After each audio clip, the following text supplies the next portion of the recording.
Suzanne Sevakis was abducted by a fugitive named Franklin Delano Floyd at the age of 4 years old, going by the name Brandon Williams at the time when he took the young girl.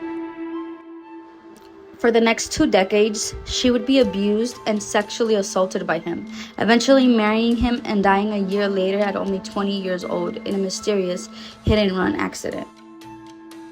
Born Suzanne Marie Sevakis to parents Sandra Willett and Clifford Ray Sevakis on September 6th of 1969, she was the oldest out of 4 siblings. She had 2 sisters and 1 brother. Her mother had been married twice already when she had met a man named Brandon Williams, who was actually Franklin Floyd. Unbeknownst to Sandra, this man was a fugitive who had tried to kidnap and sexually assault a woman while at a gas station the previous year. Franklin Delano Floyd was a convicted criminal. Frank was born on June 17th of 1943. After his first birthday, his father Thomas passed away due to being an alcoholic, dying from kidney and liver failure. He died at the young age of 32, leaving his wife Della, a struggling single mother and widow with 5 kids, at age of 29. Unfortunately, Della was a struggling single mom, and she was struggling to make ends meet. She ended up moving in with her parents into a small apartment, but only a year into living with her parents, it was getting to be too much, and her parents eventually asked her and the kids to leave. Taking advice from social services, Della was told to place her kids in a foster home, Georgia Baptist Children's Home. Young Frank was allegedly bullied for being too feminine, describing being brutal at only 6 years old. Frank stated he was being foster home and abused, treated like a slave. As a young teenager, he was caught a severe punishment by staff when he was caught, placing his hand into burning boiling water as a way of punishment, eventually leading Frank to being, a troublemaker and causing fights. In 1959, after being there 2 years after his younger sister had left the foster home, he snuck out to steal food. The children's home eventually called his sister Dorothy, who was married and living in North Carolina with 2 children at the time. I'm only assuming that the foster home couldn't take care of him anymore.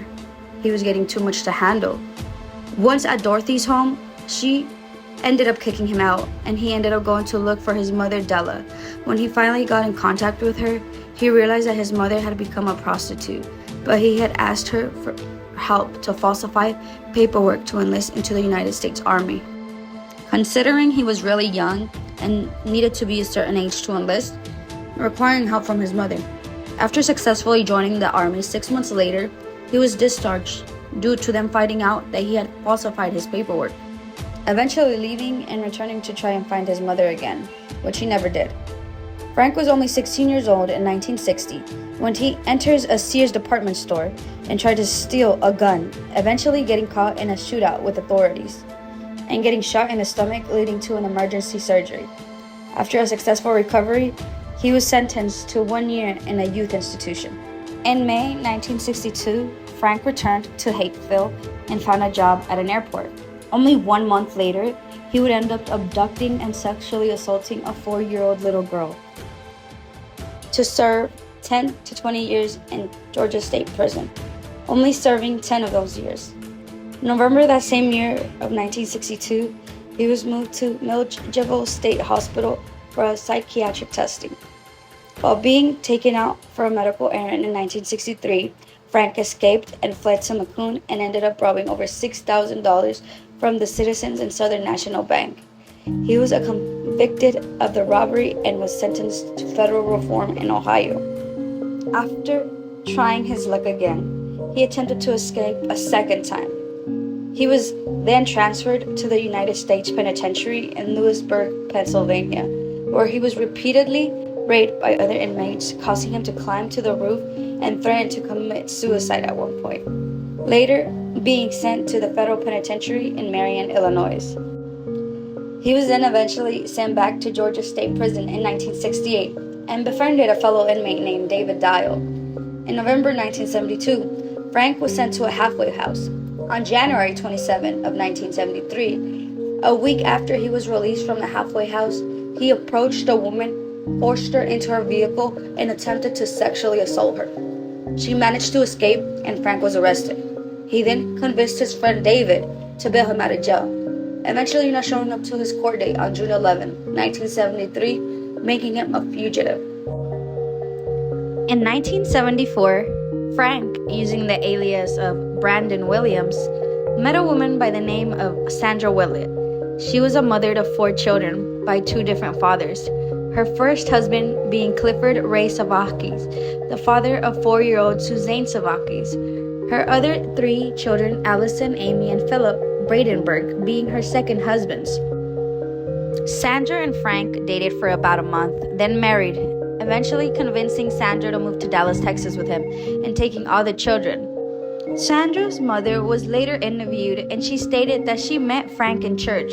She was crying. He approached her, asked her what was wrong, and she told him that she was having problems and was at risk of losing her children. He then offered to marry her and be a stepfather to her children, and Sandra accepted. In 1975, Sandra was sentenced to 30 days in jail for bad checks she had wrote, saying that she wrote the bad checks because she needed diapers for her kids.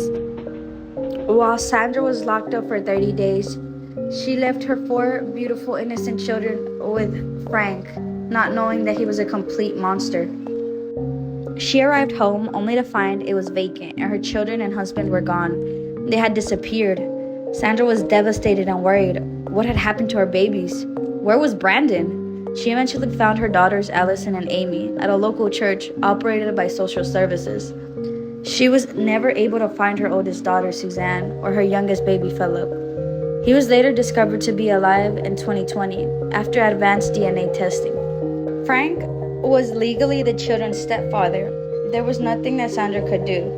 She had filed a missing persons report on her children, but due to Frank being the stepfather, he had rights to the children, so the request was denied, leading poor Suzanne to grow up with Frank as her father. They had moved to a lot of places in the United States, including Georgia, Arizona, and Oklahoma. Suzanne attended 3 different high schools. Her friend from high school, Sherry Fortson Bailey, recalls her being a very smart, intelligent girl. She had a lot going for herself. She ended up graduating in 1986 from Forest Senior High School and getting a full scholarship to the Georgia Institute of Technology under the name of Sharon Marshalls, and Frank going by Warren Marshall, pretending to be her father. Her high school BFF, Jenny Fisher, met Suzanne as Sharon in summer camp, recalling one night spending the night at Suzanne's home after her mother had gave her permission, when her father was not in town. Due to the fact that Jenny's father did not like Frank, feeling something off about him. Soon, regretting that decision, Jenny says Suzanne told her that her father had bought her all the pretty lingerie Jenny was asking about. Finding that weird, Jenny says a couple minutes later, while her and Suzanne changed, Frank burst into the room with a gun, scaring them. Then once leaving out of the room, Suzanne stated that it was just how her father was. He then came back in the room telling Jenny to cover her face with a pillow and proceeded to rape Suzanne while poor Jenny heard everything. Once he finished, he walked out, and her and Suzanne did not discuss it or speak after that. Sherry also recalls that Sharon's dad had bought a full-page ad in the yearbook to congratulate Sharon on getting accepted to Georgia Tech. But Sharon's friend thought this was really weird, considering the picture he had picked out of his daughter, Sherry describing it as very inappropriate. Remembering Warren, her father, being really controlling and weird with Sharon, sexualizing her, Suzanne ended up getting pregnant with the girl and giving her up for adoption, and having Frank tell her she had to quit her studies, not attending college at Georgia Tech, unfortunately, leaving Suzanne devastated since she had worked so hard for it. Frank and Suzanne eventually moved to Tampa, Florida, where she worked as an exotic dancer in 1988.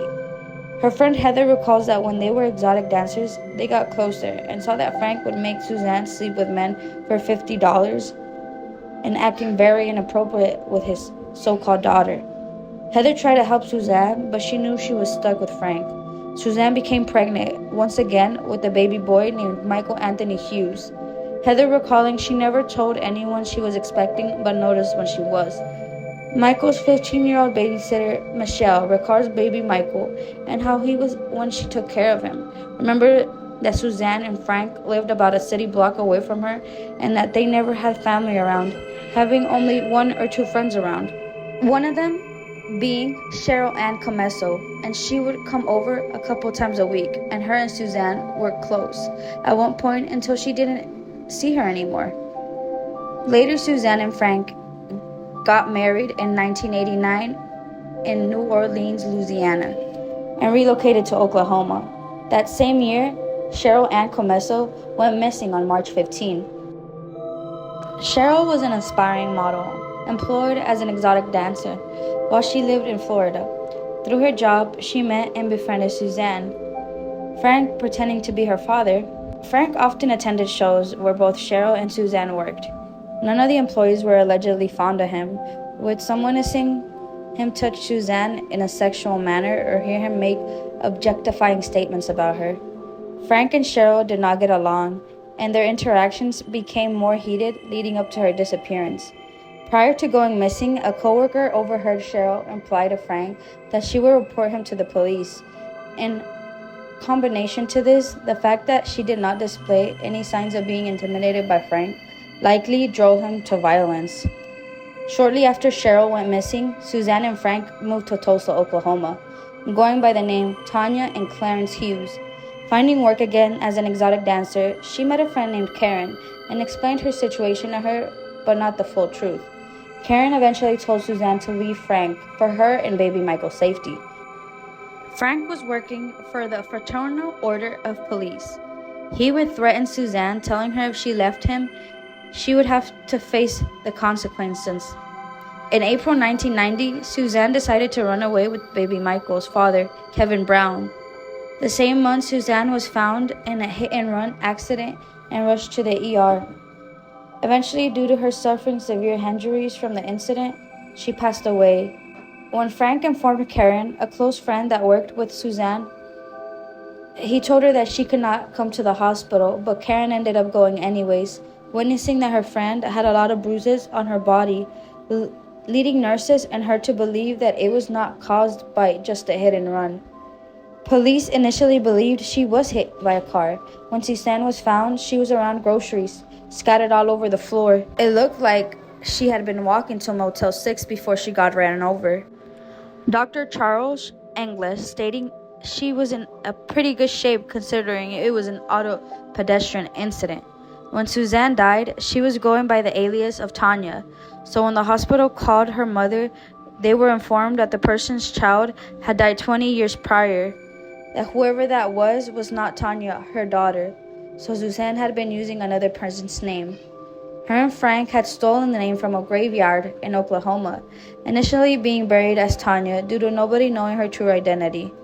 When Suzanne had passed away, little Michael was placed into foster care and into the care of foster parents.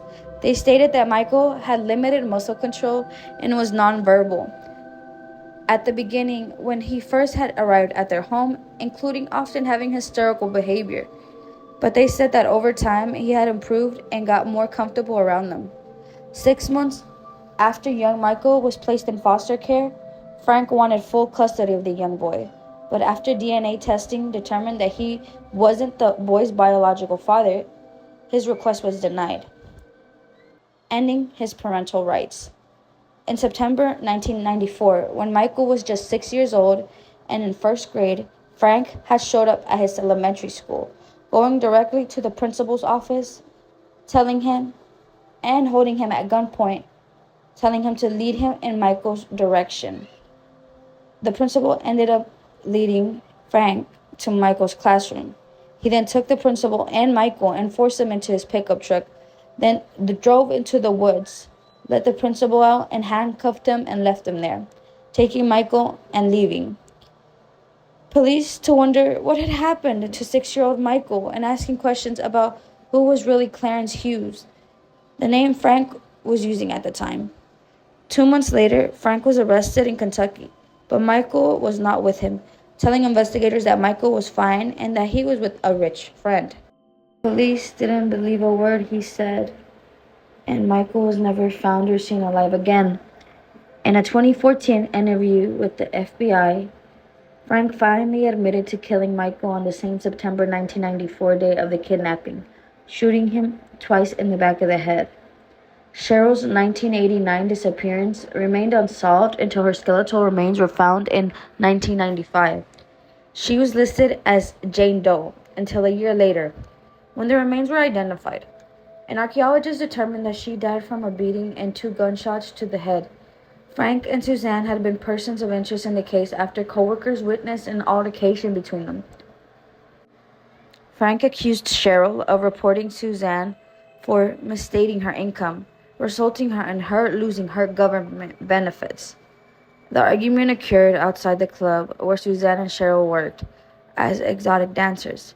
Frank and Suzanne fled to Oklahoma shortly after Cheryl's disappearance, and their trailer was burned to the ground in what was ruled an intentional arson. In March 1995, a mechanic in Kansas found a large envelope stuffed between the truck bed and the top of the gas tank of a truck he had recently purchased at an auction. He found 97 photos in the envelope, including many photos of a woman bound and severely beaten. The police tracked the truck to Frank, who had stolen it in Oklahoma in September of 1994, but abandoned it in Texas the following month. Investigators compared the photos of the injured woman with Cheryl, as well as evidence found with her remains, and found that the clothing in the photos were alike. The medical examiners also compared injuries seen in the photos to the cheekbone of Cheryl's skull and found that they were consistent. Many pictures contained images of furniture and other belongings identified as present in Frank's destroyed trailer. He was tried and convicted for Cheryl's murder on the basis of the photo evidence found in the truck. Other photos show Suzanne in sexually explicit photos starting at a really young age. Authorities found photos of her in sexually explicit poses at various ages, starting around age 4. In 2001, while awaiting trial for Cheryl's murder, Judge Nancy Lay ruled that Floyd was incompetent to stand trial and ordered him to undergo a further mental evaluation. Frank fought against this assessment, asserting that he was competent. Several months later, the judge reversed his previous ruling and ordered him to stand trial. He was convicted of first-degree murder and sentenced to death. Frank died from natural causes while on death row on January 23, 2023, the age of 79. Megan DeFresnay, Suzanne's daughter, which she had given up for adoption. Megan found her when she had read the book her aunt had recommended her mom called Finding Sharon by Matt Birkbeck. She submitted her DNA in 2010. She reached out to Matt and discovered she was in fact Suzanne's biological daughter. Mary DeFresnay recalls when she met Megan's biological mother, Suzanne, explaining their first encounter, and later when she gave birth, recalling trying to speak to her and show her the baby, but Suzanne saying she couldn't see her, regretting not asking if she needed help. Investigators still wanted to know who was Sharon Marshall. When they finally interviewed Franklin, he told them everything they wanted to know, including what had happened to young Michael, and Sharon's real identity being Suzanne Sevakis. Frank revealing everything, including how he met Sandy, Suzanne's mother, in 2014 to FBI agents. Sandra Willett, Suzanne's mother, was found to be alive and told what had happened to her young baby Susie. She described her baby as a smart little girl, getting pregnant at 18 and giving birth to her at 19, Sandra says. Clifford, Suzanne's father, describing how him and Sandra met and eventually fell in love, marrying and then leading to Sandra getting pregnant right after graduating high school. Clifford was in the Vietnam War when she was born, meeting his daughter at 6 months old. Due to him serving, Sandra divorced Clifford. She started seeing her second husband. Then they had 3 more children, and they divorced as well. Sandra moved to a mobile home, then a tornado tipped their home sideways, eventually suffering PTSD She went to social services asking for help. They eventually ended up taking all the children away from her, placing them in foster home. When Suzanne's father was asked if he wanted to keep her and her sisters, he felt that he wasn't ready due to him being a 23-year-old unemployed living with his parents. Feeling really shaken up by the Vietnam War, he didn't feel he was responsible enough to be a father to 3 children, leading to the story we already know, where Frank took Susie and never came back. Suzanne was eventually given a proper gravestone on June of 2017, displaying a beautiful picture of her with her name, Suzanne Marie Sevakis. Friends and family were in attendance when her gravestone was revealed, and were very emotional and honored to be able to lay her to rest with her proper identity.